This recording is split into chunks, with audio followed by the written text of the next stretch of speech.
ఎన్టీఆర్ నందమూరి తారక రామారావు కాదు, నటనలో తిరిగిలేని రాజు ఎన్టీఆర్. సినిమా అయితే చాలా అద్భుతంగా అనిపించింది.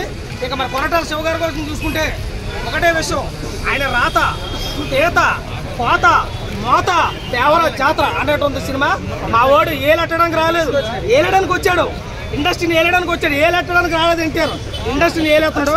క్లైమాక్స్ అయితే ఇంకా చెప్పవసరం లేదు, గూస్ బంప్స్ అనమాట. ప్రతి సీను ప్రతి ఎలివేషన్. ఇంకా అనిరుద్ధికి అయితే దండం పెట్టచ్చు నిజంగా. ఇది ఈ అమ్మాయి ఏం బ్యాక్గ్రౌండ్ కొట్టాడు సినిమాకి, నిజంగా చించి పడేశాడు. సినిమాలో మూడే మనం చెప్పుకోవచ్చు, ఎన్టీఆర్ యాక్టింగ్, కొరటాల శివ డైరెక్షన్, దేవరం మ్యూజిక్, ఇంకా చెప్పవసరం లేదు. Heroine Janhvi character second half కుదిరేశాడు మొత్తం అంతా. ఫస్ట్ హాఫ్ లో అంతా అంటే పార్ట్ 1 లో అంతా కూడా ఎన్టీఆర్ క్యారెక్టర్ చూపించాడు. ఓకే, హీరోయిన్ క్యారెక్టర్ ఉంది, మంచి సాంగ్స్ ఉన్నాయి, బ్యాక్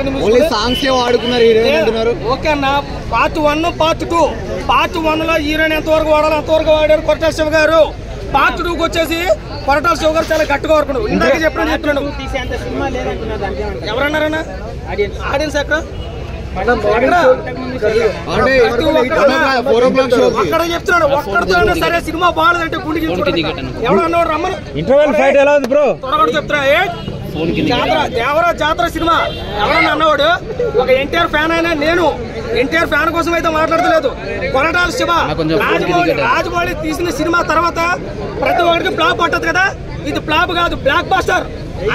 ఆ కోణం కూడా తీసుకొచ్చాడు ఎన్టీఆర్. ఒకటే విషయం చెప్తానండి, 6 సంవత్సరాల తర్వాత వచ్చిన సినిమా, సింగిల్ విండో సినిమా వచ్చింది కాబట్టి అందరికి చించు పడేసాడు సినిమా. ఎవరైనా సరే నేను ఎన్టీఆర్ ఫ్యాన్ నేను అనుకోవడం కాదు, చూసిన ప్రతి ఒక్కరు కూడా ప్రభాస్ ఫ్యాన్ కానీ, అల్లు అర్జున్ ఫ్యాన్ కానీ, మన రామ్ చరణ్ ఫ్యాన్ కానీ, ఏ ఫ్యాన్ అయినా కానీ సినిమా చాలా అద్భుతంగా ఉంది. ఇంటర్వెల్ సీన్ ఒక క్లైమాక్స్ అయితే మెట్లు వచ్చేసింది. సినిమా అయితే మామూలుగా లేదు. ప్రతి ఒక్కరు చూడండి, నా రేటింగ్ అవుట్ ఆఫ్ 3.5 అయితే కంపల్సరీ, అవుట్ ఆఫ్ 5.